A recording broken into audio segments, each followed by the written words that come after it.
We're already at the 2/3 mark in the first half of this year's running, and we are at Silverstone for round 8 in the 147 GTA. It's good to see the classically styled car back on our screens once again, and it should be quite a fun evening. I think we've got just over 15 minutes to go in qualifying. It is Colin Keneath who sits on pole position at the moment. He's not on the timing tower just yet. There he is. Speak of the devil, just in the nick of time, and he's actually improved there to go 2 minutes 18.7.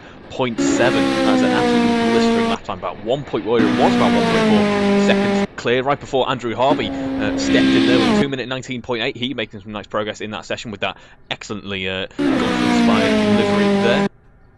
He's just gone second fastest with that 2 minute 19.8, starting to bring that challenge towards Colin Keneath. Colin Keneath is still our provisional pole sitter for the moment, but yeah, it should be quite an exciting evening for us today, because of course the 147 GTA is a personal favourite of mine. Really, it's quite light, compact, not too much power, and of course front wheel drive. So this long Silverstone circuit with long straights and fast corners, it allows the drivers to lean a little bit more on their tapping, get their elbows out more, and have some more interesting racing. We'll stay on board with one. Through second one as we head round to now. Long run down to Cops, of course, it's not that long in something like a single-seater car or one of these higher powered touring cars, but in these twin spark powered 147, you've got a little bit more time to prepare yourself. So you've got the right-hander, that is Cops. We see now Colin just beautifully kissing that apex there before he's back on the throttle for the run down to the Maggots-Beckett complex, one of the most infamous parts of any racing circuit, especially here in the UK. And we're seeing him now just navigating that, using a little bit of curb on each corner there. Yes, kissing it as he heads through to the end, up towards Chapel now, and down for the run towards the final part of the circuit. Hanger straight, of course, coming up first. We have that fairly long run. He loses out a little bit through sector 2, only by a couple of actually it's more than a couple of tenths really. It's about 7/10 of a second down on his previous best, I believe, so that will be some room for improvement for him in sector 2. Perhaps see how stiffly sprung this car is, bouncing around on the tarmac into the braking zone and locking a back axle for good measure as well. Looks like it's a proper classic little race car, this, although it is obviously in that relatively modern bodyweight compared to something like our GTA 1750. Further down, you'll become a bit of a battle forming up for P2 in this evening's running at the moment. Alan Matthews is our next contender for P2. P2 is still on the second row, but he wants to push himself a little bit further forward onto that front row though, and he's only a few tenths off at the moment. We're going to stay on board with him as he comes towards the end of sector 1 in just a brief second here. He's gone slowest so far in this qualifying, or not slowest, he's gone a little bit slower in this qualifying since so far, and that continues unfortunately for him as he heads into Brooklands.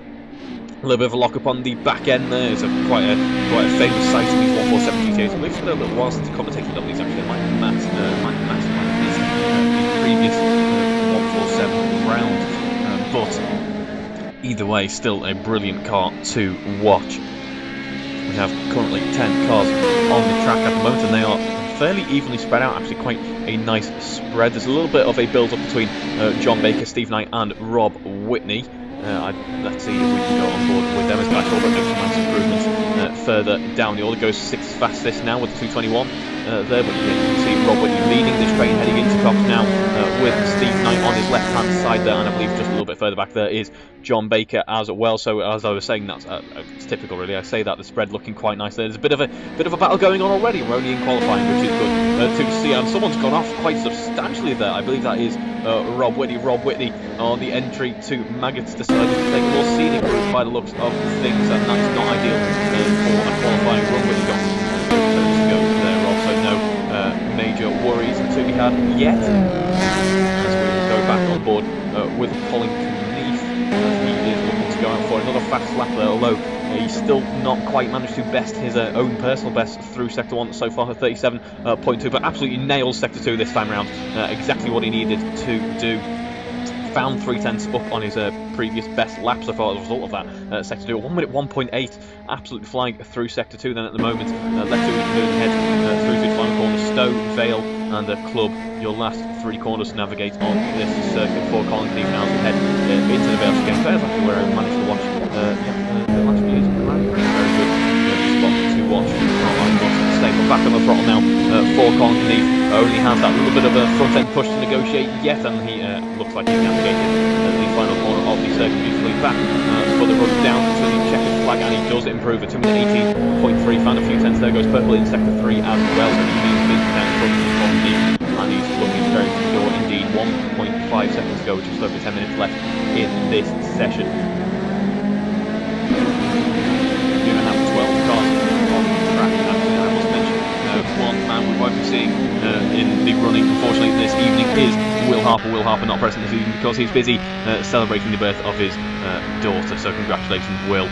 Of course, a good excuse to miss out on an evening's racing, but hopefully we'll see you back in the sim rig soon enough. So get on board with Alan Matthews. Alan Matthews currently running P through, a little bit of traffic for him to negotiate. I believe that is John Baker up in front of him as he heads down to Cops, goes up the inside there, and it looks like John Baker has given him. Oh no, it's not John Baker, it's Rob Whitney.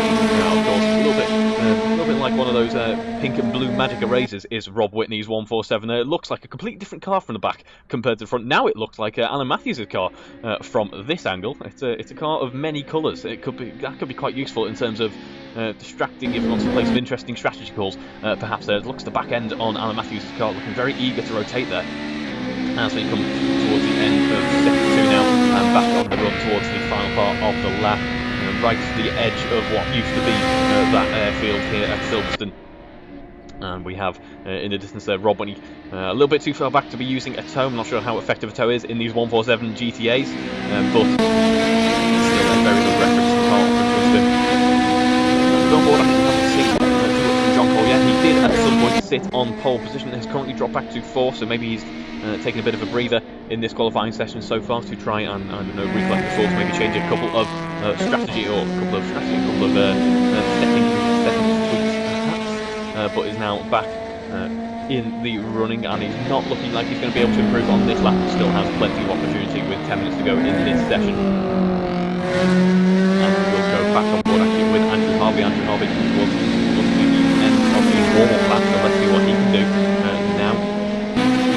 Has nice Robert company up in front there, looks like a little bit of lock-up towards the flag of the entry into Brooklyn. There's some very long straightaways in the middle of the British countryside here. It's quite a common sight here in Thruxton, so it's easy to get the review. Back on board with Guy Swarbrick actually, because he looks like he is on a fast lap. He's not on a fast lap at the moment. Actually, I was going to say he's very close indeed to John Baker in P5 up in front. That is his main rival in the session so far. As it looks like those top 6 runners really are starting to pick up the pace a little bit now. There's quite a decent gap to P7 when compared to P6, so maybe we're starting to see those top 6 runners really find their groove at this stage in the qualifying session, and we'll should be seeing the likes of Steve Knight, Rosie Hodson and George Brook-Battersby push it just a little bit more. We do have, as mentioned, 12 runners in this session, but only 9 are currently showing on this timing tower. We'll try and get a couple more of them in before the end of the session, so we get some fair screen time for everyone. Stay on board with Guy Swarbrick actually, as he's looking fairly racy now as he heads through towards the end of the lap, so he's starting to build up, starting to get himself in the groove, starting to get ready for a qualifying attempt. And someone who is also getting ready for a qualifying attempt is Andrew Whitehead. We can't go forward with him yet, but he is absolutely flying at the moment to 37.5 through sector 1. Goes second fastest as a result of that, out of nowhere. Joined the session fairly late and is looking like he could be quite competitive all of a sudden. Eclipses Andrew Harvey's best time there. Obviously this is actually his 5th lap, and we haven't seen too much of him so far, so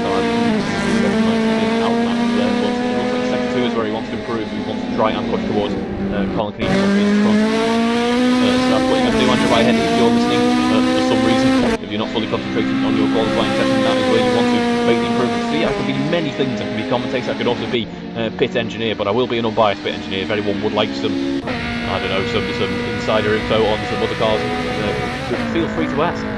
If you can, type on, don't type on, right, that's bad, as we see. Speaking of bad, that is a lock-up from Andrew Whitehead as he heads into the Brooklyn's left-hander there. Quite a common sight, this car edging up onto 3 wheels by looks of things quite frequently, depending on how stiff some of the suspension setups are. We've only got just over 5 minutes to go in this session now, and he starts to pop up a little bit. That is for sure. Really, we've got kind of 4 cars in the running for second place. Make that 5 cars there as John Cole improves to go 4th fastest now. In fact, no, it is still 4 cars in the run, but John Cole's just found about 4 tenths, so it's quite a substantial jump in the time creep level of things. So let's stay on board actually. Sorry, John, let's go back on board with George Brook-Battersby, as it looks like he's making some very nice progress through his laps. Now a 37.4 sector 1 for George. So it seems to have been a bit of an incident for Colin Knief there, which is not exactly what he needs at this stage in qualifying, but he can be fairly confident he's going to do pretty well regardless as he comes through towards the end of sector 2. Now does George Brook Battersby, just the end of the Magus Beckett's Chapel complex there, and there is Colin Knief having a bit of a disaster at the end of Chapel there. Waits courteously for George Brook Battersby to head past him down the hand straight, and it looks like that was an incident well avoided there. George Brook Battersby losing out a little bit through sector 2, then by the tune of a couple of seconds actually to John Baker, is the car behind him. John Baker 103 through sector 2, George Brook Battersby at 106 that time round, so still some time to be found there, as we see that extended dashboard there looking great in this car actually. So quite a nice looking car model, like I said, not the highest resolution exterior that we've seen, but in terms of the interior it looks very nice indeed. As we come towards the end of the lap now with George Brook Battersby down on the run to the Hamilton straight now, and stays 6th fastest that time around, losing out towards the end of the lap then does George Brook Battersby, as Andrew Whitehead putting in some very nice laps, still improving through sector 2 and sector 3. Let's see what he can do this time around through sector 1 as he goes back onto the throttle for the run down the Wellington straight now. 6 lap attempts to his name. Will this be the 7th? Will this 7th one be the one that pushes him to within that half a second zone, which will make Colin Knief start to worry just a little bit if Andrew Whitehead really is starting to pick up the pace? I remember at National Alpha Day last year, running alongside Andrew Whitehead in the sim rig that we had in the Giulia TCR car. That was some great fun, and Andrew Whitehead really does have some pace in these touring cars around this circuit especially. He seems to be a bit of a Silverstone specialist, does Andrew Whitehead, as he comes back onto the throttle for the run down to Cox now. And it looks to be that he does not improve through second 1, unfortunately for Andrew. 37.6, still a fairly competitive time, currently a little bit better than Colin Knief through second 1 as we speak, and now has the very exciting Magus Beckett's complex to negotiate. We'll go back on board with George Brook Battersby. We may stay on board, actually, no, change my mind there. We'll go on board with Andrew Harvey. Andrew Harvey's looking quite racy all of a sudden, goes first best through sector 1. Coming down towards Copse himself. Meanwhile, George Brook Battersby is on for a decent lap as well, coming towards the end of sector 2 now. There is Colin Knief in the distance as well, one of his rivals in this session, although by one of his rivals I mean about 3 seconds clear at the moment. Colin Knief is really on peak form at the moment in qualifying, it must be said. He's on peak form everywhere he goes pretty much. But speaking of peak form, George Brook Battersby really has picked up the pace through sector 2 now. A 1:03.1 for George Brook Battersby. This is exactly what he needed at this stage in qualifying. This will be the huge confidence boost that he needs. Even if it doesn't push him high up the order, it will spur him on through the race as he comes towards Bayonne now. That's very tricky braking zone, quite a few of those at Silverstone, especially in a car that's fairly eager to lock up, such as the 147 GTA. Only has the right hander up front to negotiate now. And the run down to the checkered flag, will it be enough for George Brook Battersby to cross towards those top 2 rows there? It isn't, unfortunately, for George. 2:20.7 losing out in that final sector. Once again, it is a couple of seconds off for George Brook Battersby this time around, as someone is leaving the pit early. That is Andrew Whitehead. Andrew Whitehead abandoning that qualifying push then that time round. Maybe the side towards the end of the light. As we see, Andrew Harvey improves as well. 2:19.5. That puts him 1.2 seconds behind Colin Knief, but more importantly, for Andrew at this point, I am sure, the battle of the Andrews is commencing once again, and it is between Andrew Whitehead and Andrew Harvey, who will come out as the best Andrew in this qualifying session. There's about 3/10 between the 2 Andrews, so that is certainly not decided yet. As we go on board with Guy Swarbrick, Captain Guy Swarbrick, currently on for a fast lap as he tries to push towards John Baker's car, up in front, only 200 of a second separating those 2 cars at the moment, so it is all to play for between those 2. As we see a puff of smoke up in the distance, as a lock up, but things that was from Colin Knief, potentially. We'll find out. Yes, that was not from Colin Knief. To tell you who that was from Matt Daly. You can never count out Matt Daly from joining us at the very last minute. I'm sure he's going to put in an absolute blistering lap. Let's see, we can't join him unfortunately just yet, but let's see what Matt Daly is going to be doing at the very end of this qualifying session. Will he pull a bit of a Matt Daly special and whack it on pole at the very end of the running? We can only find out in a moment's time. But we can watch him in the distance as he is following what could be his main rival. And speaking of main rivals, in fact, we've got Andrew Whitehead, Colin Keneath and Matt Daly all occupying the Magnus Beckett complex. You see Colin Keneath's car looking very eager to rotate on the back end as he heads into Beckett's, on the entry into Beckett's rather. Looking very eager to rotate. You see the setup could be right on the ragged edge. He absolutely driving that car just within an inch of its limits, and John Baker has responded to that push from Guy Strawbridge behind. He goes sixth fastest. With a 2-minute 20.6 that time round. So now it's up to Guy Strawbridge to make that push back towards John Baker as we come towards the end of the lap now. I've got one eye on what Guy Strawbridge is doing, and I've also got I've got half an eye on what Colin Keneath is doing. I've got another half an eye on what Matt Daly is doing. Matt Daly comes towards the end of his lap now. Let's see where he will sit on the timing tower. He will get another attempt in if he needs it. If he can carry on as well on this set of tyres. Everyone running soft compound tyre in this qualifying session, of course. And for Matt Daly, I don't believe he has registered a time yet. No, that was his out lap, that's why he hasn't registered a time yet. So, ignore me there. Guy Strawbridge does improve to the tune of 0.3 of a second, so a nice improvement for him there. Maybe if he chooses to carry on in this final push in qualifying, which I believe he is, he should be on for potentially a bit of a battle with George Brooksby, but it looks like he's deciding to retire from the session instead. As we see Colin Keneath defending his provisional pole, then potentially from the likes of Andrew Whitehead or Matt Daly. As we see the smoke rising up as the back axles lock up on these 147 GTAs. Heading round through to Woodcote, now back on the throttle for George Brooksby, back on the throttle for Andrew Whitehead, and then in a few moments time I believe it will be back on the throttle for Colin Keneath, and there it is as the timer hits 0. There is Matt Daly in the distance, so this is the lap that makes all the difference for Matt Daly. Colin Keneath has pretty much done all that he can. He's about a second clear of the car in second now. His hopes for pole lie on Matt Daly not being able to not being able to throw in an absolute blistering lap right towards the end of the qualifying session, but I don't think that is off the cards at all. As we see now these two navigating the middle sector for the final time in this session, running, as I said, this evening. A bit premature there, not that I don't want to enjoy 2 races of some touring car action. Of course I do.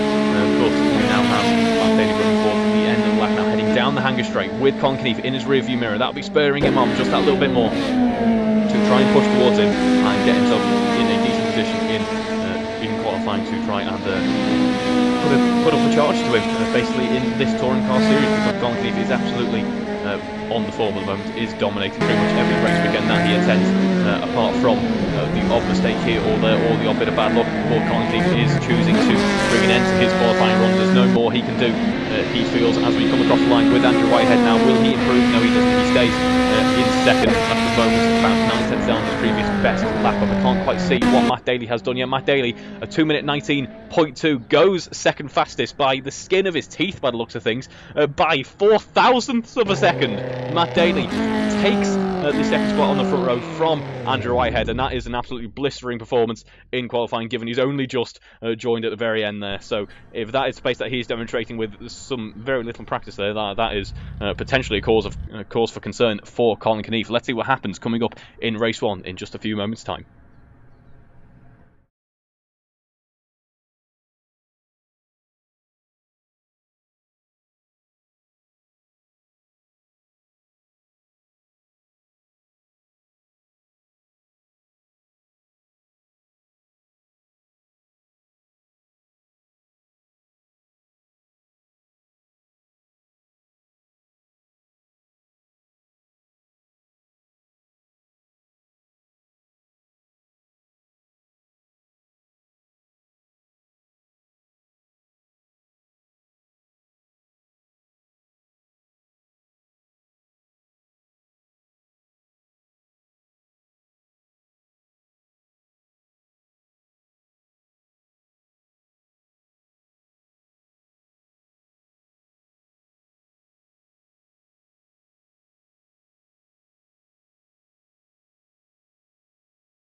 And welcome to the action here on the grid for race 1 of round 8 of the Alfa Romeo GTA Championship. We are here at Thruxton in the 147 GTA, just under a minute to go until lights out, and someone else has just had a bit of a close call. You know when you set off for a road trip and you just then remember you haven't quite got enough fuel in the car to make it? Well, that's happened for Rob Whitney, but that happened for Rob Whitney right before the race start when he realised he didn't know how much fuel his car was going to need.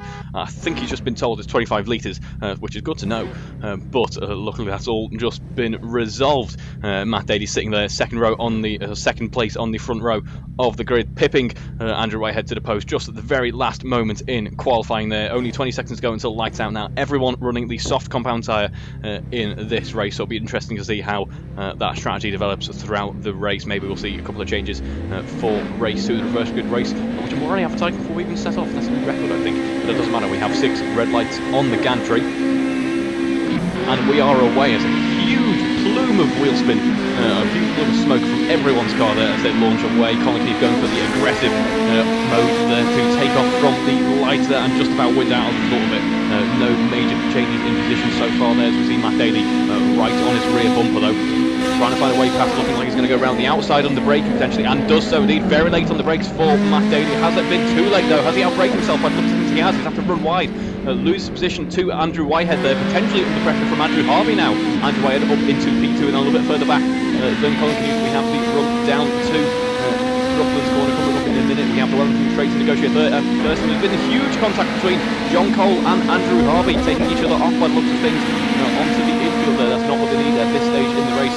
John Cole losing out big time as a result of that. The pack so close together, he's lost out a huge chunk of positions, and it's pretty much synchronised brake lockups for everyone there as they run into Brooklands. And as Alan Matthews taking a more wide line by the looks of things, heading through the right-hander.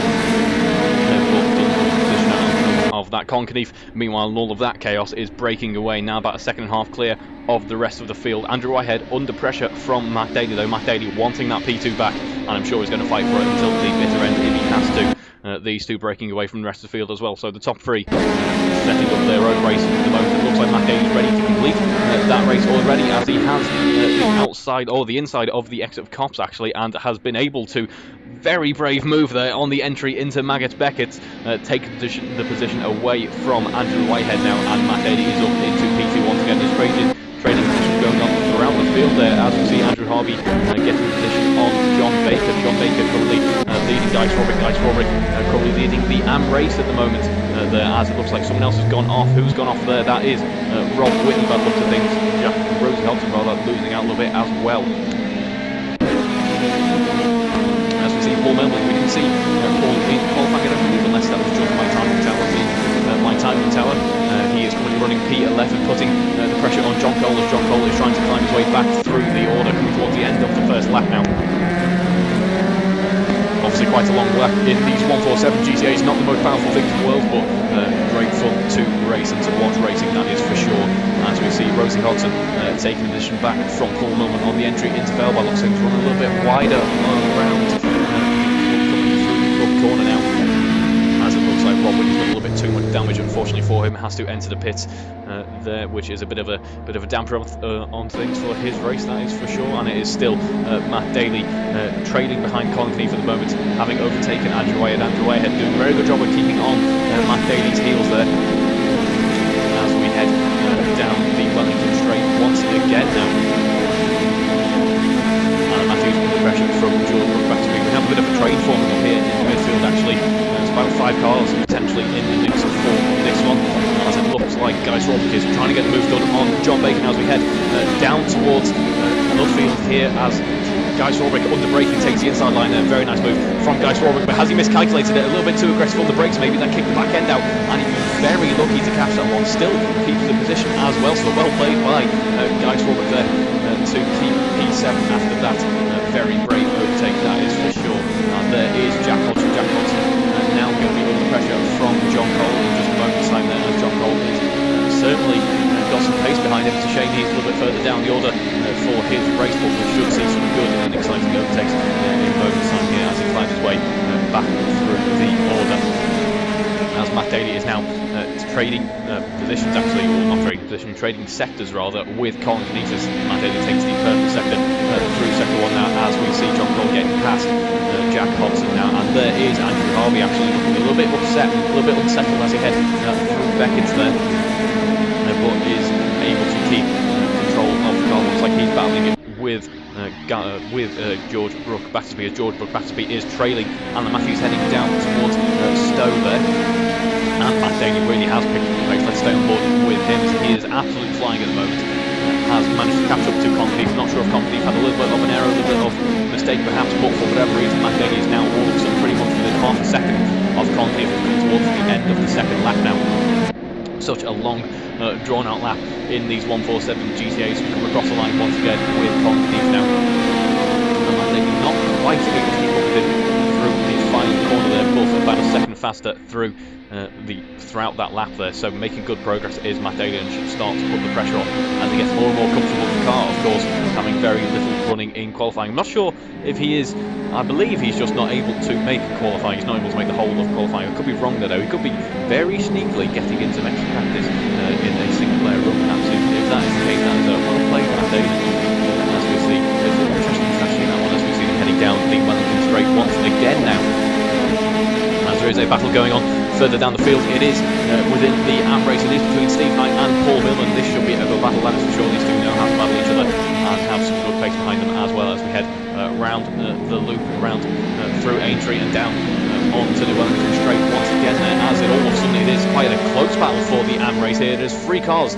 running in this AM race, apart from Guy Swabber currently leading up in 7th, but we now have, in fact no, there's 5 cars in total running, but there's a 3-way battle going on for a spot on the podium for the AM race, as we have Paul Millman currently leading this trio, heading down into Brooklands here, and it looks like they're all playing it relatively calm and safe, actually. No one's trying to get any particularly brave moves, which is good to see, of course, with 3 cars running so close together. That could go quite wrong indeed, but it looks to be everyone's playing a very safe game. We've got 18 minutes to go in this race, no reason to bring a stop to it so early on. So Paul Millman leading then as we head through Comps. Matt Daly, meanwhile, only still about a second behind Colin Keith, not able to quite break into that kind of half a second barrier. Once again, it is the most difficult part of the overtake, is when you get closer and closer. You need such a big performance delta to get that overtake done, and especially in these types of cars, it's all about keeping momentum up. These sort of drive touring cars, 2 litre powered. 1.2 litre, 30 trucks, 2 litre. Correct me if I'm probably. Apologies there. But meanwhile, further down the order is John Baker. John Baker heading down towards Vale now, under pressure from John Cole, as John Cole will soon start to find these overtakes a little bit harder now as he progresses his way through the field, but he didn't find that one hard, that is for sure. Heading into Vale, under braking, takes the inside line, right when I'm sure John Baker thought it was fairly secure. Very nice move from John Cole. The Battle of the Johns, almost as exciting as the Battle of the Andrews in qualifying. On into this race, it is Steve Knight who leads this trio. All of a sudden Paul Millman might have had a bit of an error, or maybe just lost out through one corner. That is the downside of these type of pack battles. You can work together, but you can also really hamper each other. Of course, basically if you lose out position, it pretty much usually means you've lost out 2 positions, especially on a relatively wide circuit like Silverstone, especially for a British circuit. You see Steve Knight's car looking very eager to rotate the back end, almost like a drift car, heading into the first corner there.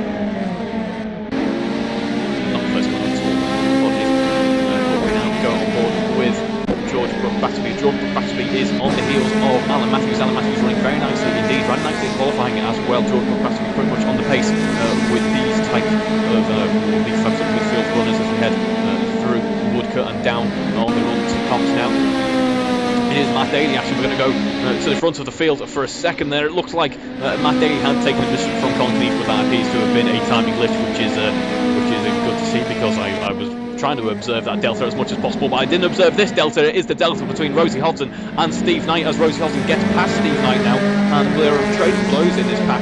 Now, I imagine this could go on for quite a little while, all enjoying this battle, and I want to stay on board with it because it looks really good fun actually as we head on the run down to Comps with these 3 runners in the AM race. Rosie Hodgson then leads. Now it looks like Paul Millman is bringing a charge against Steve Knight as he goes up the inside, taking a position away from Steve Knight, but Steve Knight's fighting back on the inside of Cox there. Has he won out? No, he hasn't. He's had to concede that position there, lest he end up trading paint with Paul Millman heading through Maggotts Beckett. Now, will we see any brave moves?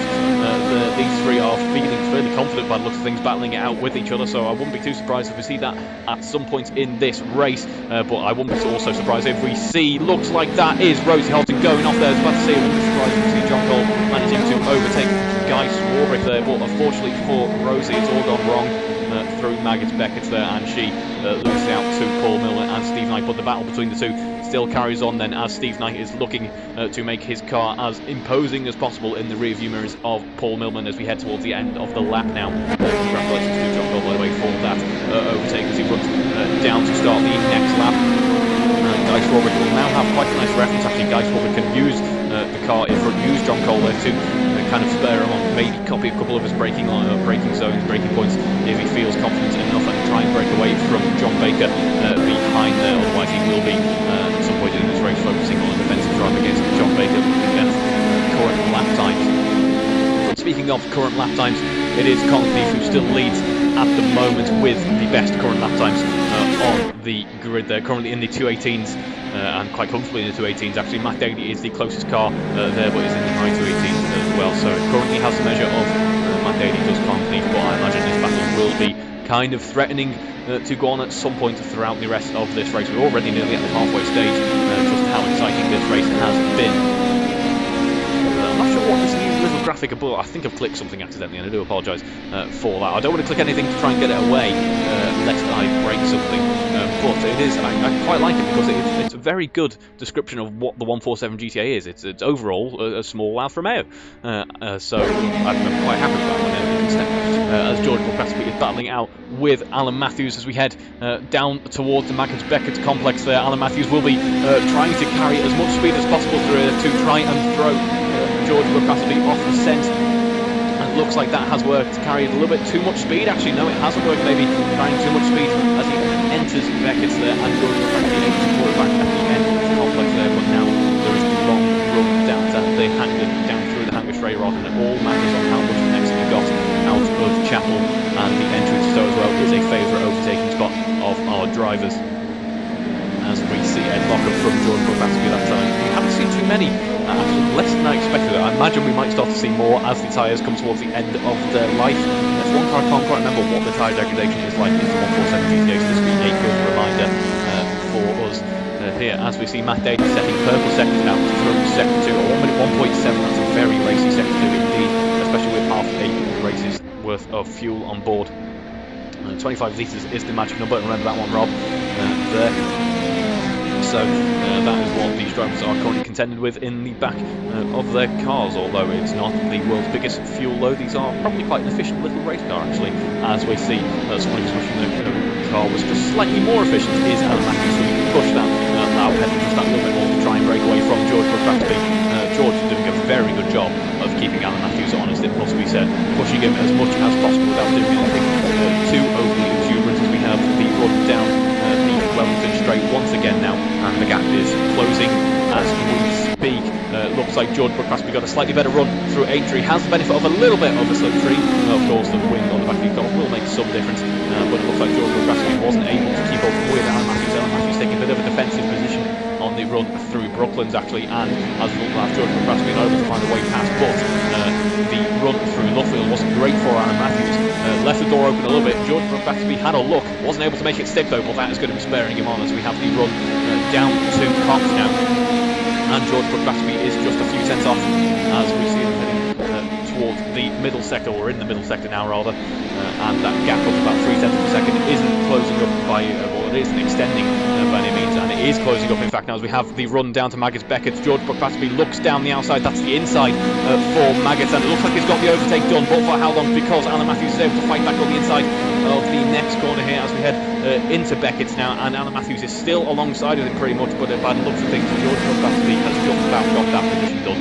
But for how long? Because Alan Matthews has got, by the looks of things, a wider run through Chapel, has a little bit more speed on his side there, but now we have the battle of the setup potentially, as Alan Matthews may not be carrying as much speed, or maybe carrying a little bit more wind potentially than George Brook Battersby. He has the inside for Stowe though, so this should bode well for him. A lock up for George Brook Battersby. They get so achingly close to each other. There's contact.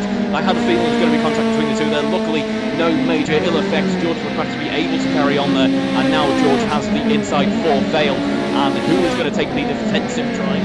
That was just so close. There's contact once again between the two. Alan Matthews taking the position back as we have the start of another lap. This battle could go on for hours and hours if we were allowing it to, but we have racing coming up in just over 10 minutes time. It is Alan Matthews who leads the two then as we head into turn 1, as George Brook Battersby potentially thinking about going the long way around, going around the outside there, but I don't think he was carrying enough speed to get that move done. And all this battling has brought Andrew Harvey into contention all of a sudden, so now we have 3 cars occupying about a second on track as we see a little lock up from George Brook Battersby. He's been pushing for so long in this race, maybe his tyres starting to scream just a little bit now as we have the left-hander coming through Aintree and down on the run to the Wellington straight once again. The cars are pretty much side by side. It's now, now we have Aintree, apologies, that was the loop, and it looks like George Brook Battersby has just about won out there, but Alan Matthews fighting back.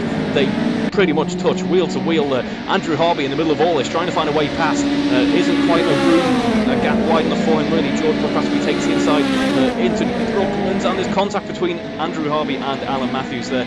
Alan Matthews getting a little bit upset, able to keep it in a straight line, luckily for him. And all of this battling is pretty much brought John Cole into contention. John Cole quietly chipping away at the lap times, quietly chipping away at that delta to the cars in front, and this battling has reeled him in pretty much, and could be on for a 4-way back and forth P4 in just a moment's time now, as it is George Brook Battersby who leads these 3 heading through to Cops there. A lock up from Alan Matthews by the looks of things, as we see Alan Matthews potentially just losing out a little bit to George Brook Battersby, maybe overworking his car a little bit, because now Andrew Harvey fancies his chances. He's going to have the inside line for Maggots by the looks of things. Will he be able to box off that move? I think he might be able to there. Yes, he has. Alan Matthews losing out big time on the entry into Manchester is now all of a sudden all the way down in P6. The back end of his car very good rotating ahead through Beckett's there, and now the run down the hanger straight. Not a lap to remember for Alan Matthews really, as we see John Cole now about 2 seconds off these 2, or these 3 rather, so not quite there, but not too far away at all,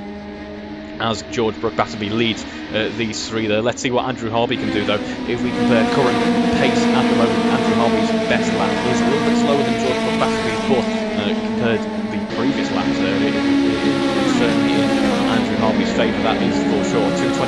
22.1 for George Brook Battersby and a 21.4 for Andrew Harvey, but that doesn't matter because on the entry into Vale, it looks like Alan Matthews is able to fight back there into under braking, runs a little bit wide on the exit of the club, looks things side by side now with Andrew Harvey as we head down towards turn 1. Once again, Andrew Harvey going to have the inside line this time around. Is he able to box him off? I think he's going to push Alan Matthews wide. He does there, but Alan Matthews still has the inside for the next corner. Such is the benefit of running a slower, more compact car here at a wide circuit like Thruxton. It provides huge benefits for racing action like this, and we want to see more of it as we see Andrew Harvey kicking up a wheel there, locking said wheel. Alan Matthews getting up on 2 wheels as we head round down towards Aintree once again.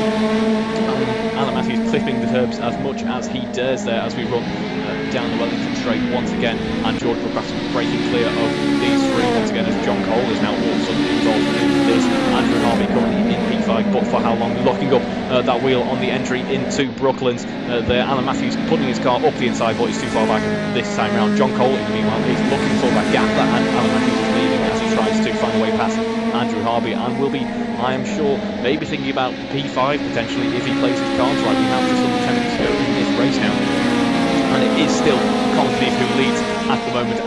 Matt Daly not quite able to respond to him at this point in time, about 2 seconds behind. Andrew Whitehead, meanwhile, running a very nice race indeed. We haven't seen too much from him. Currently sitting in P3, just pootling along, about 5 seconds clear of Matt Daly, and about 50 or around 10 seconds clear of George Brook Battersby as well, as we see Andrew Harvey leading this pack then as we head into Maggots and Beckett once again. Alan Matthews in the middle of it all. Carl looking very eager to rotate into Beckett once again. John Cole not quite there with those 2 cars up in front this time round, and this is the run on the exit of Chapel that really matters because that overtaking zone into Stowe could play a huge role in this battle now, as we see Alan Matthews looking for a way round the outside. I think he's going to go for it under braking here, as it looks like Andrew Harvey just has the measure on him into the braking zone. He's able to swing the car around a little bit further this time time round as Alan Matthews is potentially going to put on a bit of a move for Vale this time round. Has the outside to get it done with, and isn't able to, unfortunately. Andrew Harvey just a little bit later on the race at that time of asking. But John Cole back involved in this once again, as we have the run to the start-finish line once again. This is a battle that could go on for ages and ages, I can imagine, because it is just being so well played by all drivers involved. As Andrew Harvey leads these three, as it looks like Alan Matthews' car getting a little bit wide there, looking like he could potentially have gone off, but saves it just at the very end there. And a very, very brave move from John Cole, under braking there, gets a position from Alan Matthews, nearly got a position from Andrew Harvey as well. I didn't see that coming from a mile back, but John Cole certainly did. Is banging wheels with Alan Matthews. Alan Matthews, I imagine, frustrated with just how obviously that move from John Cole was, frankly, as it looks like they are side by side now as we head down the Wellington Straight. John Cole trying to find a way past Alan Matthews, but he doesn't want to push him off entirely, but he's got Andrew Harvey for company up in front, so he's kind of boxed in really there on the outside. Alan Matthews able to box him off using that inside line there, and takes the position back. Well played by Alan Matthews there as we enter Brooklands once again, having the run, the exit of Brooklands once again to catch up to Andrew Harvey, who is starting to break away just a little bit as these two so involved in their battle. Speaking of involved in their battle, it looks like Matt Daly is trying to pick up the pace once again in the final 5 minutes of this race. About a second and a half behind. Colin Knief has done a very nice job of trying to keep up with him there as the fastest lap times keep getting faster and faster. In fact, that gap is closing down big time according to the time screen. It stands at about 0.8 of a second at one point, although I believe that is just perhaps a trick of the timing screen there, because it still stands at about that 1.5 seconds that we saw on just a moment ago, as John Cole looking a little bit unsettled potentially now, maybe overworking that car a little bit, trying to keep up with Alan Matthews and Andrew Harvey up in front. Meanwhile, Lawless, George McCaskey will be quite happy, quite glad to see that battling going on, because he's broken away by the tune of a few seconds as a result of this, and he's currently running in P4, doing a very nice job of that as well. Could be on course a good point here in race 1. Of course, race 2 opportunity to make some good points. The reverse view race coming up in just a moment's time, as we see Matt Daly chipping away slowly but surely at Colin Knief's time out in front there, now with about 1.6 seconds between the two cars as we come towards the end of second 1 in a moment's time. So let's see what charge Matt Daly can put on towards the very end of this race. Meanwhile, the rest of the grid has started to spread out ever so slightly, as it looks to be the drivers finding their comfortable spot on the circuit. That battle that we saw for the AM race fizzling out now, as Rosie Holton, unfortunately for her, it all went wrong at this point on the circuit. She is just, I imagine, treating this as a bit of a practice now for the reverse grid race coming up in a second. Steve Knight running P12, Paul Millman P11, Jack Hodson P10. Guy Swarbrick P9 leading that AM race at the moment, then doing a very nice job of it as well. Doesn't look like he's under too much threat from Jack Hodson behind there. Has about 10 seconds between the two drivers there, as John Baker P8, John Cole P7, Alan Matthews P6, trying to get that P5 away from Andrew Harvey, because it looks like those two have caught up to Andrew all of a sudden, so potentially starting to see Andrew Harvey push in towards the end now, as maybe Alan Matthews and John Cole working together at this stage in the race to try and break some points. George Brook back to be P4, Andrew Whitehead P3. We haven't seen too much from him actually, doing a very nice job in P3 at the moment. Has no real company, which is sometimes what you want. A nice calm race, not too much to talk about. It's exactly what you need sometimes, and this will I imagine help his position in the championship standings fairly well, as we see Matt Daly echoing Colin Knief's every move there through Magnus Beckett, and is Colin Knief leading the race at the moment then, and has done a fairly solid job of it so far, that is for sure. Put it on pole and led every lap of the race, so looking like once again another good weekend for Colin so far, as we see these three so close at one point. The gap's still only at about a second, but that is so much for so many laps in this race. We have just 2 minutes to go on the clock now, as Guy Swarbrick potentially thinking about maybe catching up to the likes of John Baker. Has some nice pace behind him, does Guy Swarbrick there, as we compare previous lap time. 2 minute 21.5, that is pretty much identical to John Baker's 2 minute 21.4 there. And Guy Swarbrick's ultimate best time is actually a little bit faster than John's. A 2 minute 20.7 for Guy Swarbrick. He's absolutely flying, doing a very nice job in that AM Championship at the moment. He's pretty much running away with it in terms of the standings at the moment. So let's see, maybe Guy, will you be promoting yourself to the pro running in a few races time, coming back to see that. That's the type of thing that we should be asking in a bit of a driver's kind of cool down room, as you saw on last weekend's Grand Prix running. Maybe we should have a similar setup in our Discord chat to that, as we see Matt Daly actually now within a second of Colin Knief as we head down towards Brooklands. That gap actually shrinking in the braking zone there as Matt Daly left the braking to the absolute very last second there, locking up, as did Colin Knief ever so slightly. And that gap that we're seeing, about 7/10 of a second gap, is pretty much identical to the gap we're seeing between John Cole and Alan Matthews. So just when I thought maybe it fizzled out, this battle between these three cars, maybe even four cars, who knows, towards the end of this race, it's still quite a long lap.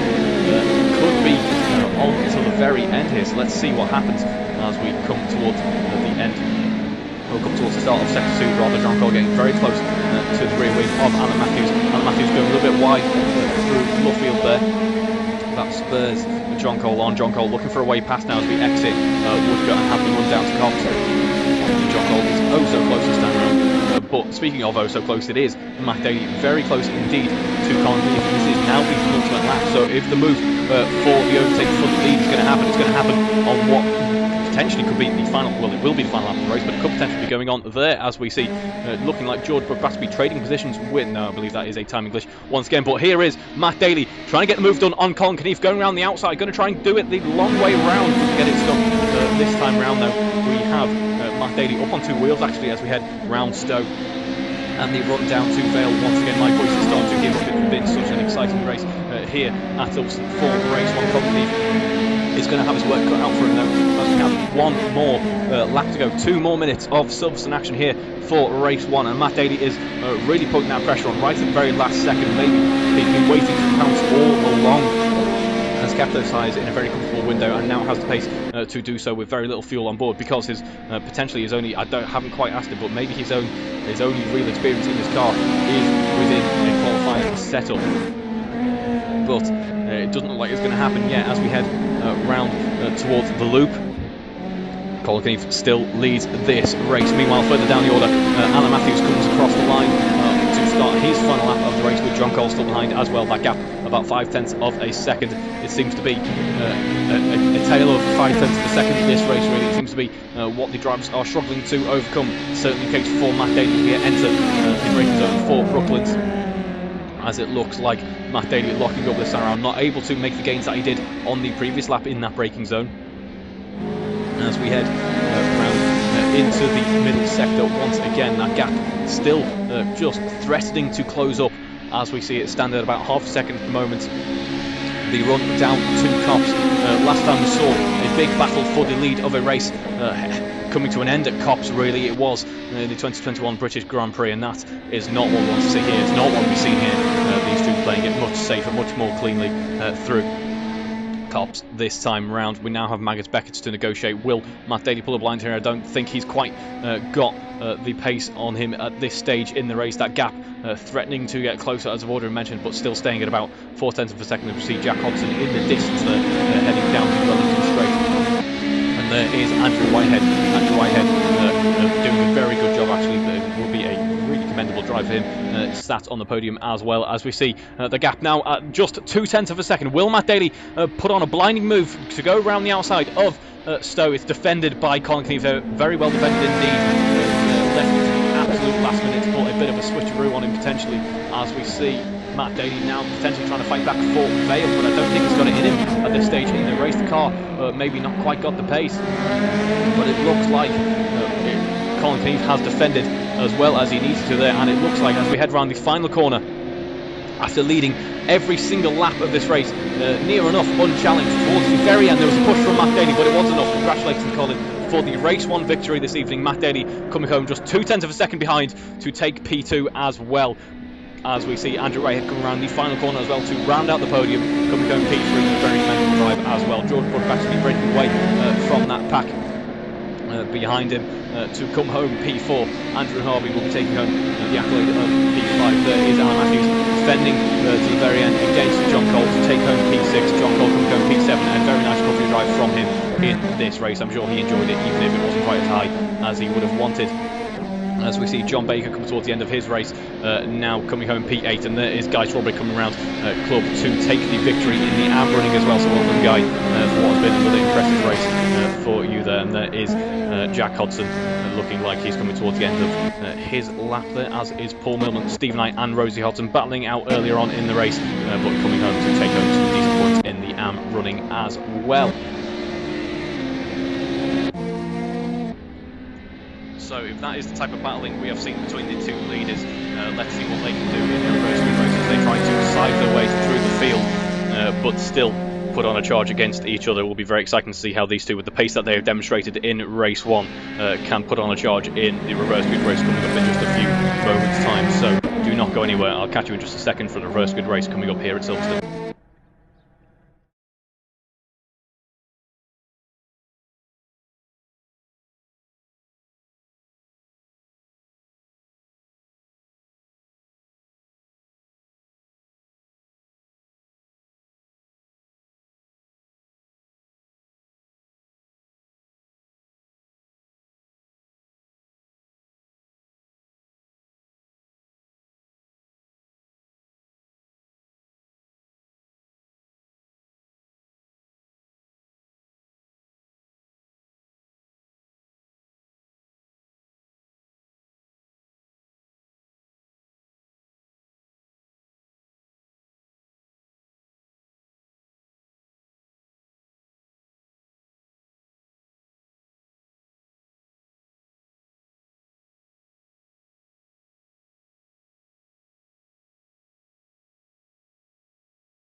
Welcome back to the action here at Silverstone. It is race 2, the reverse grid race now. We've got just over 30 seconds until lights out, and I'll give you the order now. It is Paul Millman sat on pole. Apologies, Paul. I said you were a damn runner once again. You're, of course, in the pro running, and that's why you're sitting on pole. It is John Baker P2, John Cole P3, Alan Matthews P4, Andrew Harvey P5, Andrew White P6, Matt Daly P8, P7 rather, and Colin Knief P8, Rosie Hodson P10 or P9.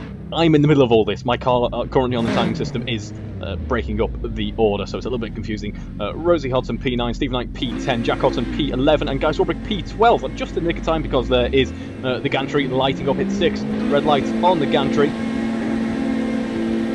And we are away as we see the cloud of tyre smoke once again as everyone gets a fairly even getaway by the looks of things. Paul Millman's going to be under pressure from John Cole. John Cole already eyeing up that inside line there, but it is John Baker who's late on the break, going around the outside, takes the position away from Paul Millman. Paul Millman losing out from turn 1 actually, fairly substantially. Matt Daly absolutely flying away up into P3 already, loses out. And who does he lose out to? He loses out to Colin Knief potentially as his contact between Andrew Harvey, Andrew Whitehead, Paul Millman, and it looked like Guy Swarbrick, Steve Knight very lucky to miss out on that, just about dodging that collision happening in front of them. And it is John Baker who leads this race at the moment then. John Cole back in P2 and Matthews P3, Matt Daly P4 ahead on Colin Knief.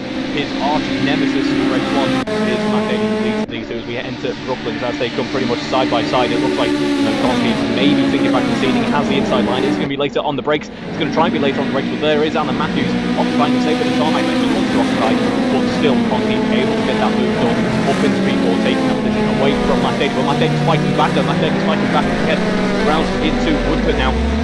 Colin Knief pushed wide there, runs over the gravel, loses out on a lot of momentum. He needs momentum, especially in these four-wheel drive touring cars, and as a result he's down into P5, and not in the race start that Colin Knief needed. That is John Cole, a bit of a turn important for him compared to the start for race 1. Currently leading the reverse grid race and has the pace to keep up with that lead as well. So this will be a good one to watch. Likewise, Alan Matthews up into P2. Matt Daly, meanwhile, gets the position away from John Baker and is now sat on the podium in this reverse grid race as we head through Maggots and Beckett's.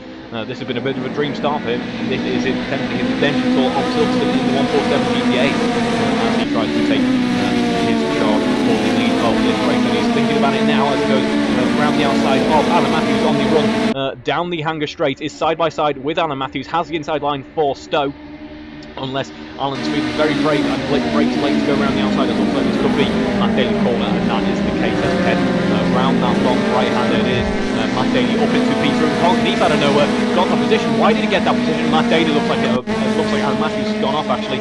Can't quite see where that is. The camera refusing to play ball there, and that is a fairly substantial error by the looks of things for Alan Matthews. And it looks like he is retiring from this race potentially, or taking more damage. What a shame after such an impressive drive in race 1 to see his effort in race 2 come to a very premature end. But it is still John Cole who leads this race, about a second and a half clear of Matt Daly, and I imagine Matt Daly will have to work out for him. He wants to try and keep up with John Cole while keeping Colin Knief at bay. He certainly has got his work out for him. John Baker meanwhile doing a very nice job running in P5, pretty much clear of Paul Millman. Paul Millman still in P5, so lost out a few positions at the start of lap 1, but still in a good position to score some decent points in this race.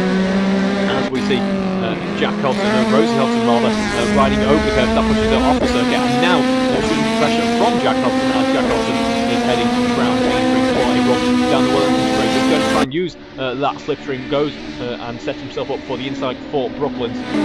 As we see the back end locking up on a few of those cars up in front. Is he far enough ahead? Rather, I don't think he is, because it looks like it was a very, very well defended move by Rosie there, and it is still Rosie who leads to Hodson as we head round for a run down to the top. And there is Guy Swarbrick looking like he is ready to get a move on there, looking like he's ready to start pushing these two a little bit faster, and he can certainly do so. As Andrew Whitehead, we saw him have a substantial accident earlier in the race earlier on lap 1. Looks like he's going to try and do a John Cole-esque race this time around. There's contact between Jack Hodson and Guy Swarbrick. Guy Swarbrick going flying there. That is Max Verstappen to Lewis Hamilton. Esco saying at the end of race 1 we haven't seen that, and now we have a cops in race 2. Of course, no 51G impact, no 200 mile an hour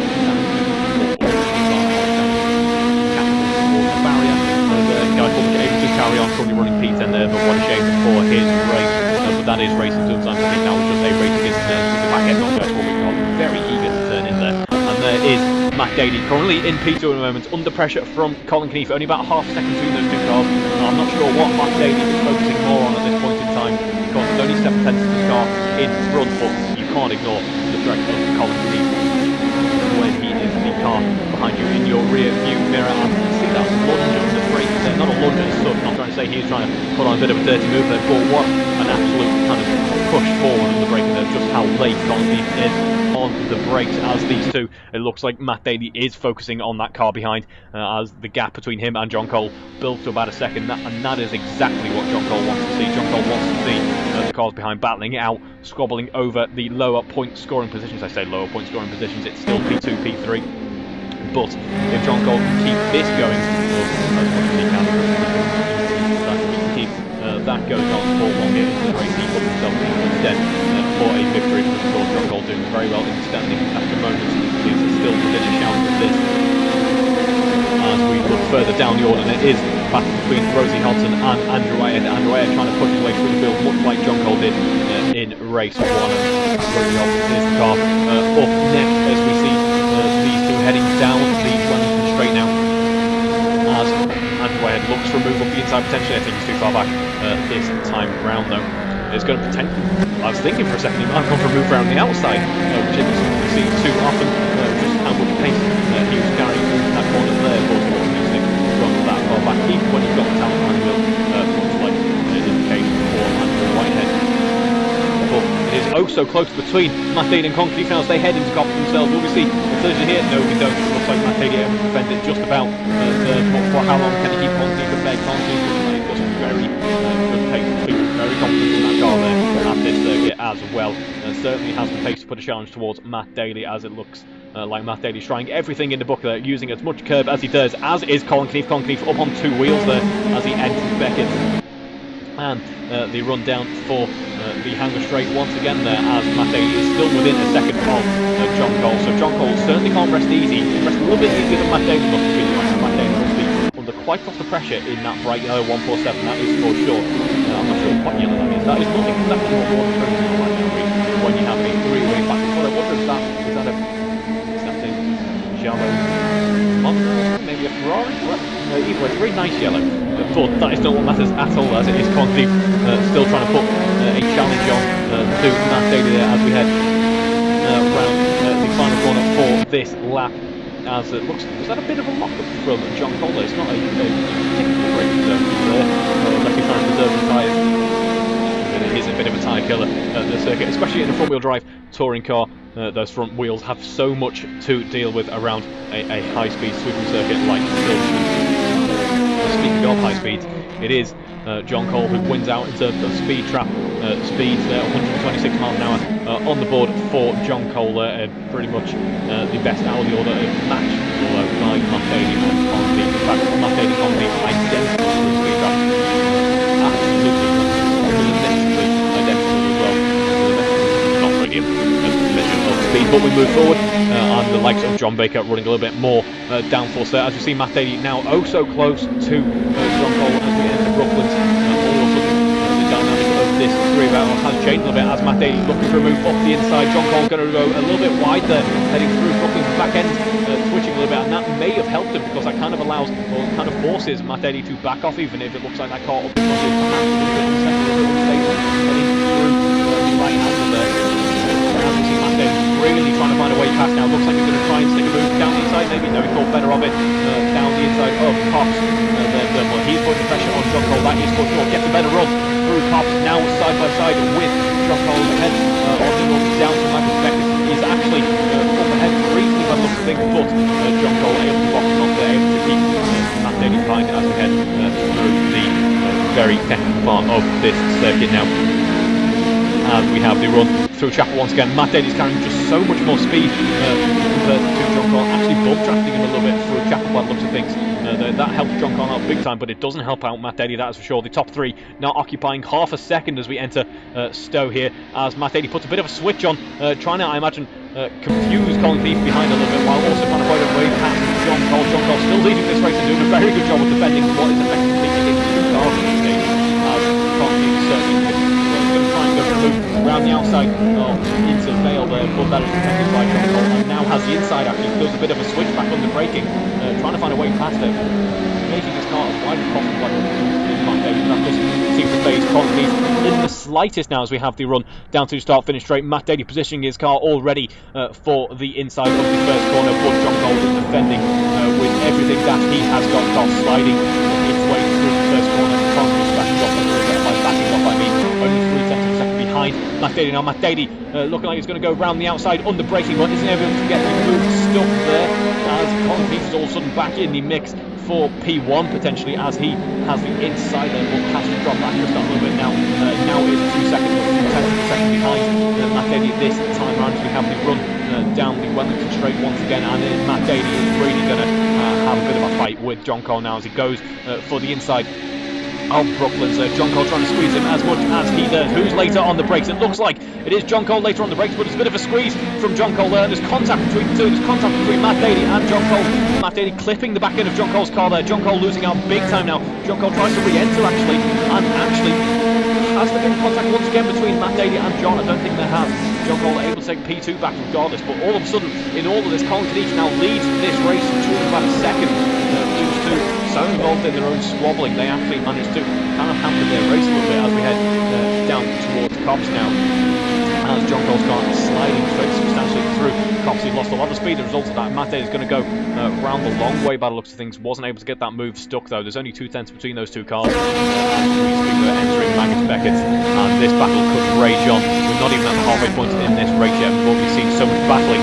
Speaking of battling, the battle between Andrew Harvey and Rosen Hodgson is ongoing. Andrew Harvey gets the move done on Rosen Hodgson by the looks of things.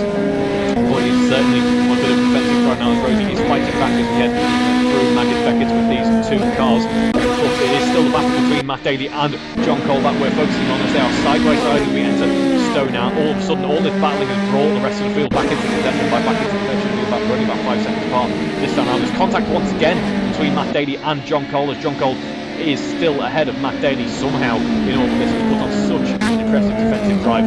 It has been a little bit close for comfort at some points, but they're still racing on only about a couple of seconds behind. Colin Heath has been the major benefactor in all of this. Leads this race once again. It won't be a total grand slam at the weekend, hasn't led every lap of race 2, but he's back in the lead of this race and is looking in fairly good stead. If you compare those lap times, especially 2:19 for Colin Heath that time around compared to 2:21 for the cars behind him. 2:22 rather than John Cole actually. There now, as we have Andrew Harvey has a fair amount of pace behind him. Just look at his time there, 2:20. He is by far and away the quickest out of the midfield so far, perhaps only rivaled by Andrew Wyatt, with whom he actually posted an identical lap time there. So let's see how those two do in this midfield battle, as Andrew Whitehead looking to push towards John Baker potentially in this race as we enter the halfway stage now. Speaking of a bit of a battle, it is going to be the battle between Jack Hodgson and Guy Swarbrick. So it looks like Guy Swarbrick has actually broken away a little bit from Jack Hodgson now. Jack Hodgson looks like he's got a little bit of understeer in that car and maybe overworking the time too much. No one has decided to change their mind on the tyre strategy. Still everyone running that soft compound tyre, so comfortably getting cars to the end of the race. Looks to be the case as well. There's no major issues with tyre life. As we enter a little bit of a calmer stage in this race now compared to what we have for the past few laps, the battle for the lead of this race seems to be a little bit more settled this time round. But we're going to focus instead on the battle between Andrew Harvey and Paul Milner. Andrew Harvey only 7 tenths of a second down on Paul Milner now. He does a very nice job of catching up. Very nice job of progressing DNF for George McBatsby, though we've had a couple of technical issues for some drivers in recent times, which is a shame. There's things like PCs crashing or rigs not quite behaving as you'd expect, which is a shame to see, but such is the world of racing, such is the world of virtual racing, as well as Paul Milner really is under pressure from Andrew Harvey now as we head through Magnus Beckett's. And all of this, please tell me something hasn't gone on there, some major incident I have missed. No, it is not. It is a bit of a timing whoopsie as occurring once again. Has that happened once again though? No, it hasn't. Still a bit of timing whoopsie, but it is Andrew Harvey who's going to go side by side with Paul Milner now as we head into Stowe. Is he going to get the move done under braking down the inside? By the looks of things, he does. Very nice move from Andrew Harvey. That's very clean and very secure move indeed. Now he's up into P6.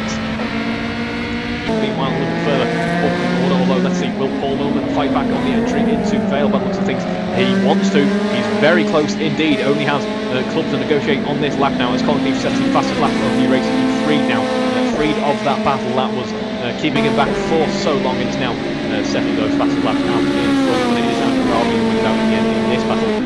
Andrew Whitehead in the 219s now. He could be on for a charge. Certainly is on for a charge for P4 now. Maybe even P3 if he plays the cards right. You never know what's going to happen in battle between John Holt and Matt Daly. But we're going to stay on board with Andrew Whitehead as we enter the later stage of this race now.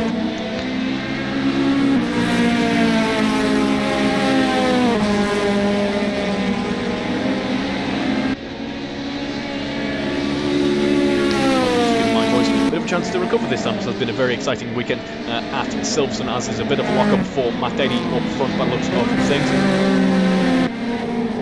Or maybe that was John Baker, that might have been John Baker in fact, as we head round Ruffin now. Lock-up once again, this time for Andrew Whitehead. The back end of the cars, I imagine, are a little bit lively. Not too much they've got to do, and they've just got to kind of follow the rest of that 147 GTA around, and occasionally cock a wheel up as well for some added Italian flair.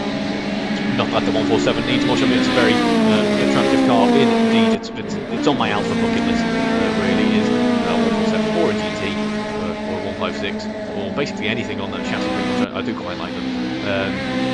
But speaking of bucket list, there will be a bucket list item for Matt Daly if he can take P2 away from John Cole as we head through Magnus Beckett on the run down the hanger straight now. He's oh so close to John Cole this time around. Who I'm just about to speak about, has broken away from these two just after stopping now about 4.5 seconds. But up the inside, under braking, will Matt Daly try and get that move done? He's going to switch around instead, play a bit of a trick on John Cole potentially, but John Cole is very wise to it indeed, and is still able to defend. But with such a pace difference between the two at this stage in the race, will it all be in vain for John Cole as Matt Daly tries to find a way past on the entry into Vale, and there is Andrew Whitehead getting moved done on John Baker on the entry to Stowe. This time, very nice move from Andrew Whitehead. I can only presume you didn't quite see it, but Matt Daly is certainly putting the pressure on John Cole. A little bit of bump drafting NASCAR style around his final corner for the end of this lap now into turn one. It is still John Cole out in the lead. John Cole's put on a very mighty defensive drive in this race, it must be said. Showing that he has the pace to keep up with the leaders. And there's contact between the two once again. Matt Daly clipping the back end of John Cole's car there. I don't think that was really anyone's fault. It was a bit of a racing incident. They were putting the pressure on each other for so long. Matt Daly really losing out there as a result of that, actually losing a couple of positions there. I remember when I said it could be Andrew Whitehead's chances for the podium. By the looks of things, his prayers have been answered there.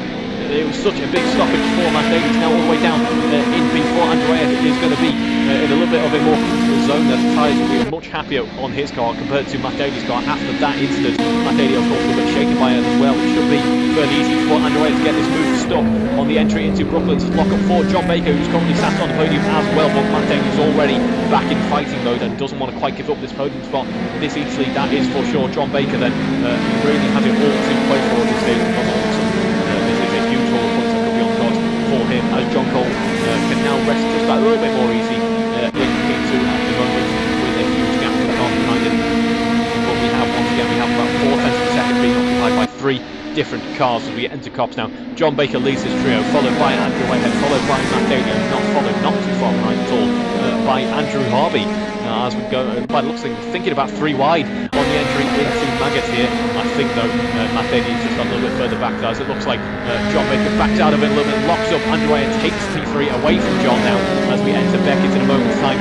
Matt Daly is going to have the inside line there, takes P4 away from John Baker. John Baker losing 2 positions in the Maggots-Beckett complex there, and it will now be a charge between Matt Daly and Andrew Whitehead for P3. Although John Baker gets a bit of a better run in comparison to Matt Daly through Chapel, and there is Andrew Harvey. Andrew Harvey now involved in this as well, so it's now near enough a 4-way battle for P3 as John Baker gets the move done on Matt Daly later on the brakes, and is now side by side with him. Matt Daly fighting back through the inside there to take P4.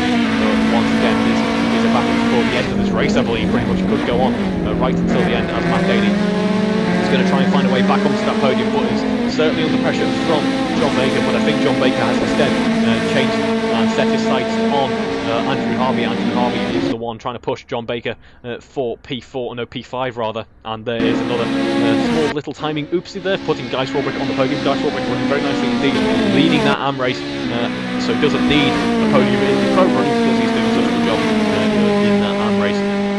But there is Andrew Harvey putting pressure on John Baker then as we enter the loop in a moment's time. There is as well Matt Daly in P4 losing out that position with contact. Rather as a result of contact with John Cole, and it is now Andrew Whitehead on the podium. I did say it's commentator's curse for Matt Daly, and it was a good prediction of what happened to put my bets in really, that Andrew Whitehead is in with a shout of this podium, and certainly it looks fairly favourable for him at this point in time. There is Paul Milman in the distance. There's really has closed back actually. There's one small incident has really kind of changed the tide in this race, that is for sure, as Andrew Harvey gets the move done on John Baker. John Baker falling down at 1 point south of the podium, now in P6. Bit of a race to forget for him, really. Still a very good haul of points, but not quite where he could have scored. I'm sure he's quite sad about that indeed. As we go back on board with Andrew Whitehead. Andrew Whitehead fairly comfortable at the moment in P3. Let's see what Matt Daly can do in terms of charging back towards him. Andrew Whitehead actually running quite wide through Cops last time round. That may have allowed Matt Daly to catch up just that little bit. But there is Andrew Harvey in P5 as well. The gaps between the four cars then fairly consistent at this point in time, but I imagine with 5 minutes to go in this race that could change. As it is Colin Cleef after fighting for it very hard indeed. He's not quite a comfortable lead at the moment, and will be feeling fairly happy about that. This plays wonders.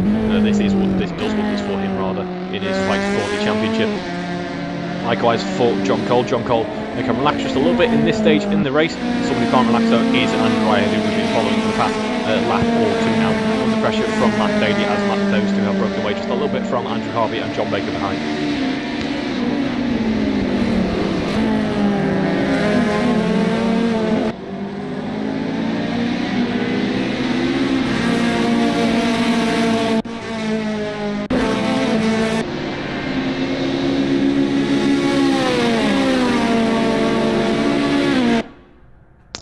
Daly there just posting a slightly better lap time in comparison to Andrew Whitehead, only by about 3 tenths of a second, so those two really are pushing each other along the gap.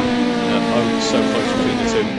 Building up a little bit action as we head through sector 1. If we compare their setup for things, they are pretty much identical, both about 127 miles an hour through the speed trap. In terms of the best lap as well, that plays into Matt Daly's house, but once again only by about 3 tenths of a second, so a fairly evenly matched pair at this stage in the race, it must be said.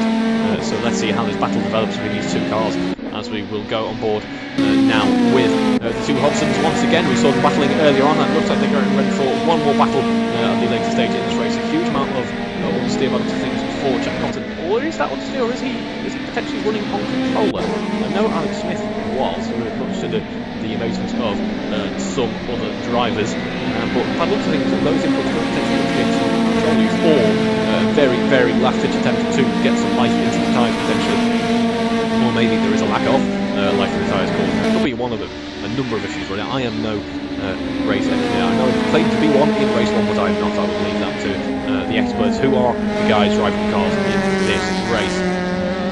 As these two starting to push each other along now, breaking away from P5 and P6 just that little bit now, to the tune of about 4 seconds already, so they really are kind of sparing each other along at this late stage of the race. Only 2 minutes to go, so we are near enough on the penultimate lap of this race. In fact, we go on board with Colin to find out whereabouts we are there, as Matt Daly looks like he got a little bit upset actually on the exit of Chapel. We are now on the penultimate lap in just a moment's time as we watch Colin Cleef navigate Vale and Club for what will be his first last time in this weekend's running actually, and this has been a bit of a Colin Cleef special once again. He's capitalised on a few other people's errors, dominated qualifying, although there was a last minute push from Matt Daly, and executed race 1 very comfortably indeed. So he can be fairly happy with this once again.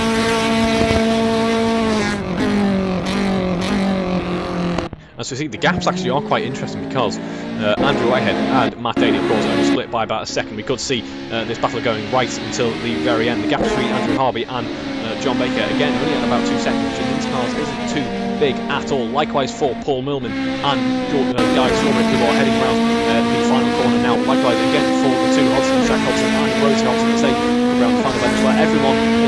on the lead lap at the moment there. And it looks like the gap between the two has actually closed up once again, so we'll stay on board with them for what will be the penultimate lap of this race now.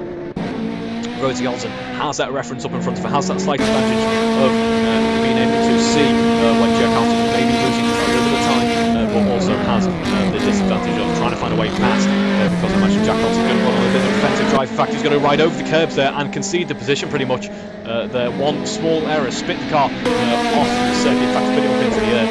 Really did upset it a little bit, but what a shame for Jack Hodson there. But maybe, I don't know, we may see a bit of a slowdown potentially those who wanting to enjoy a bit more of the battle. Instead, I want to sad to see that back to what they are racing through, and so they want to get the best lap times as many times as possible to try and get the best results. Because I imagine standing between the two are quite close actually between Jack Hodson and Rosie Hodson. I believe Rosie's been able to attend a few more races than Jack, but we could be on for quite a decent battle between these two in championship standings terms. As we see Colin Cleave coming towards the end of the penultimate lap now. There is John Cole, about 10 seconds clear of the car behind, will be in for quite a comfortable podium by the looks of things. There is Andrew Whitehead not in for quite a comfortable podium, that's for sure, because there is Matt Daly echoing his every move right behind him as we run down the Hanger straight once again now. Only about 5-10 seconds separating these two cars. The other gaps looking fairly evenly spread apart from Jack Dawson and Rosie Nelson. These two quite close together, but the closest cars on track at the moment are Andrew Whitehead and Matt Daly. We'll stay on board with them for what will be the final time around Thruxton for this evening's running in the 147 GTA. Can you believe that they mentioned in qualifying already at the 2/3 marker, already round 8 after 12 rounds completed. What a delightful season of the GTA Championship it has been.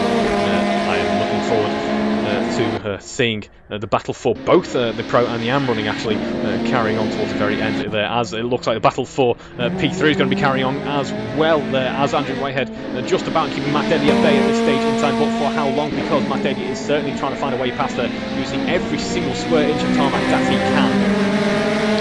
But is it going to be enough?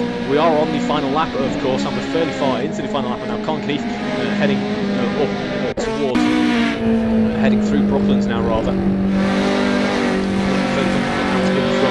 But there is Matt Daly right on the rear bumper of Andrew Whitehead as we head down towards Brooklands with these two. Matt Daly is going to go up the inside by looks of things. Is he going to be late on the brakes? There's only one way to find out, and it's to watch these two heading round this left-hander now. It is Matt Daly who takes P3 away from Andrew Whitehead, but for how long? Because now Andrew Whitehead has the inside line, but he's going to be boxed off by Matt Daly. Is it? No, Andrew Whitehead's able to stick a nose up the inside there and get the position back on the run through Woodcote.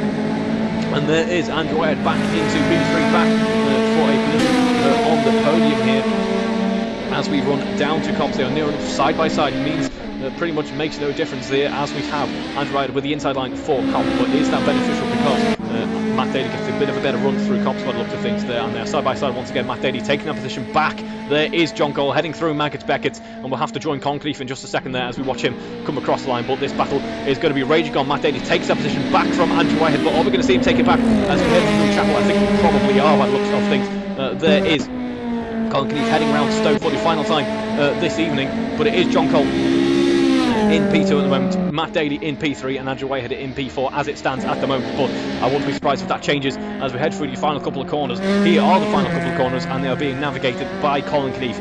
He dominated qualifying, took pole position there, dominated race 1 and fought his way back through the field, capitalising on people's mistakes to take the race 2 victory as well. Congratulations, Colin, for once again a pretty much Grand Slam weekend in this race here this weekend at Silverstone. And there is John Cole coming home P2 as well, a very well deserved P2, very hard for P2 at that. And there is Matt Daly with Andrew Whitehead behind it. Looks like it's going to be Matt Daly then rounding out the podium, so a double podium this weekend for Matt Daly. Still a very good drive indeed, and there is Andrew Whitehead. Commiserations, Andrew, for a hard fought P4 there.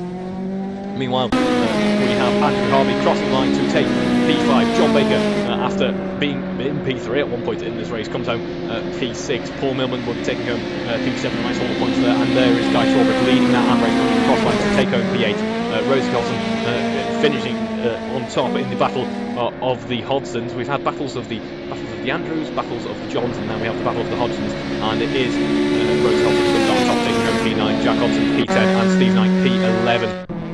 congratulations once again to Colin for a very impressive weekend indeed. It doesn't look like we're going to have victory donuts or celebratory donuts from anyone, which is a shame, because we have soon sent them all for the end of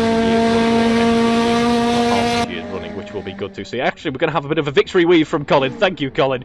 Good to see that on the run down Scott. Very well held, by the way. It's not, I imagine the back end feels particularly light when you do that. But congratulations for an excellent weekend, and congratulations to everyone really for an excellent weekend's racing as well. What an exciting round 8 has been. We'll catch you in a fortnight's time for round 9. Thank you very much.